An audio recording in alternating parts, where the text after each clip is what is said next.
Mercedes finally beat Red Bull to a pole position in F1 2023, then got made to look like a Formula 2 car 24 hours later. Max Verstappen's dominant Hungarian Grand Prix victory was a record-breaking 12th win in a row for Red Bull and obliterated any notion that his rivals are getting closer to toppling him. So how did Lewis Hamilton and Mercedes go from out-qualifying Red Bull one day to being pummelled so badly the next? While Red Bull's domination remains unbroken on Sundays, in Hungary qualifying we at least had a rerun of 2021 and a fight between Mercedes and Red Bull and Lewis Hamilton and Max Verstappen. Hamilton beat Verstappen by 0.003 seconds, his first pole since the 2021 Saudi Arabian Grand Prix. One basic reason why this was the case is that the Red Bull wasn't quite in its sweet spot, but the Mercedes was.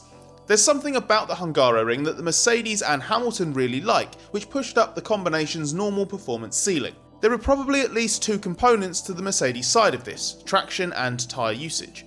The W14 lacks traction out of slow corners, especially compared to the Red Bull.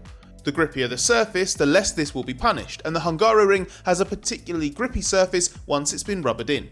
For much the same reason, the softer the tyre, the better the Mercedes looked. Just look at how Verstappen and Hamilton compared through the 3 stages of qualifying, with an experimental format this weekend demanding the hard tyres be used in Q1, the mediums in Q2 and the softs in Q3.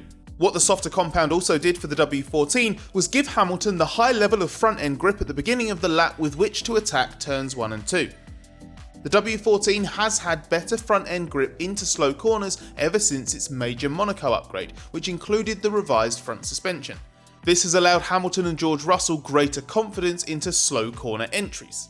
Through the medium and high speed, it's not as quick as the Red Bull or even McLaren, but overall it's a pretty handy package, especially at the Hungaroring, and it left Hamilton feeling unusually happy in the car, willing and able to take risks and throw it around without fearing it would bite him.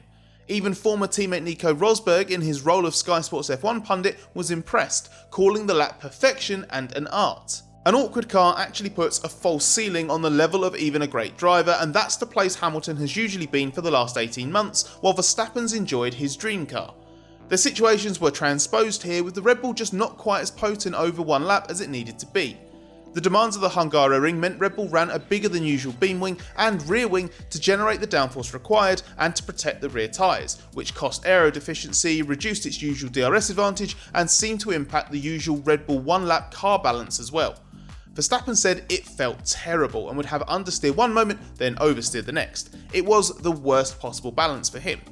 But hopes that this qualifying result meant Verstappen would finally be challenged for a race victory were short-lived, as the factors that left him vulnerable one day would help him be dominant the next.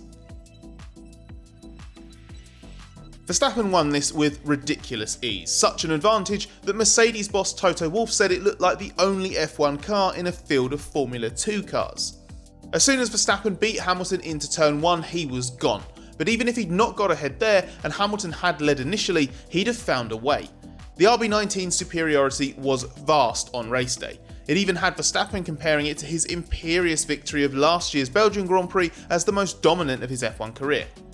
When Verstappen called the car so enjoyable to drive, especially in that last stint after winning the race, the words contrasted starkly with how he described the car after qualifying some 24 hours earlier.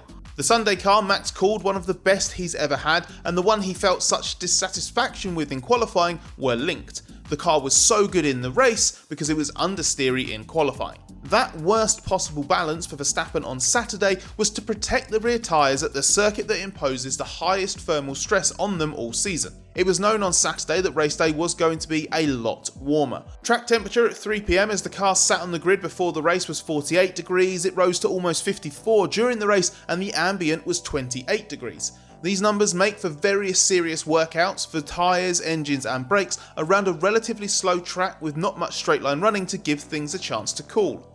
In other words, a perfect balance for qualifying would mean a rear tyre eating monster of a car on Sunday. So of course Red Bull tried to give Verstappen a balance with which he could take pole, but they were only prepared to go so far because the priority was the race. Applied the usual Red Bull step up from Saturday to Sunday we've seen so many times this year as well, and the RB19 was always likely to be the fastest car.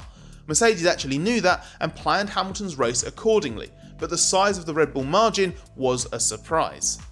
Red Bull brought an upgrade to Hungary whereby its side pod design was slimmed down based on a squashed and widened radiator inlet, and the RB19's engine cover and floor were modified as well. This allowed the team to use less of the available airflow for cooling requirements and make more of it available for downforce creation. According to team simulations, it was worth around 0.2 of a second, and even though this was disguised in qualifying, it was fully realised in the race. Another potential factor was engine cooling levels.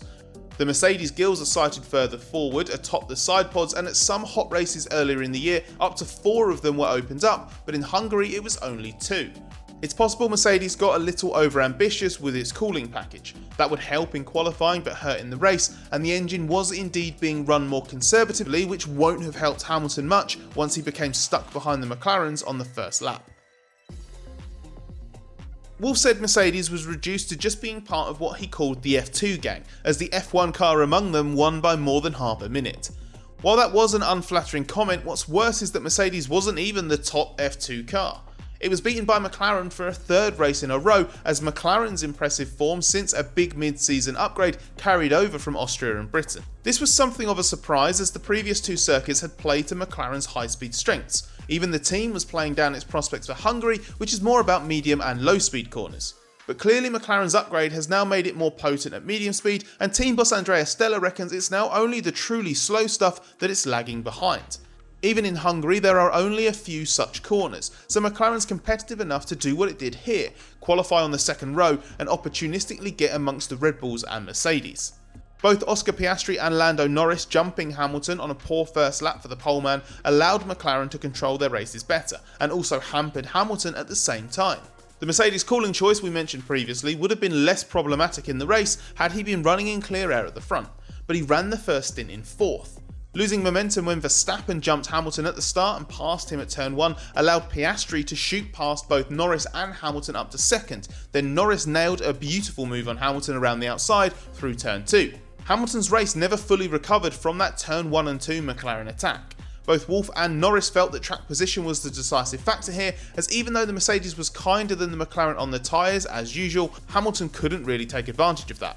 Hamilton's race was further complicated by conservative engine settings and the occasional demands to lift and coast to help control the brake temperatures.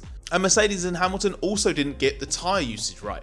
Guided by the team, he ran the first 5 or 6 laps of his second stint way too conservatively. He pitted from around 3 seconds behind the second McLaren, but 3 laps later, after they'd stopped too, he was 9 seconds back. Piastri, picking up some damage from a couple of off-track moments, exaggerated his personal difficulties managing the tyres and allowed Hamilton to pick off at least one McLaren before the end of the Grand Prix. But the other one was too far gone, and what's more, Hamilton had also fallen behind the recovering other Red Bull of Sergio Perez, so he couldn't even salvage a podium finish from Mercedes' pole position. Norris, though, was able to keep Perez at bay with an excellently judged race and a particularly good final stint in which he kept his tyres alive with just enough in reserve to push if he came under more pressure. 2 second places in a row for Norris, another strange Mercedes weekend, and complete no-shows from Ferrari and Aston Martin at the front make McLaren look emphatically the second best team behind Red Bull now. But it's still a very close run thing. Mercedes was faster in Hungary and really should have finished ahead, even if that was only for the honour of being the leading F2 car.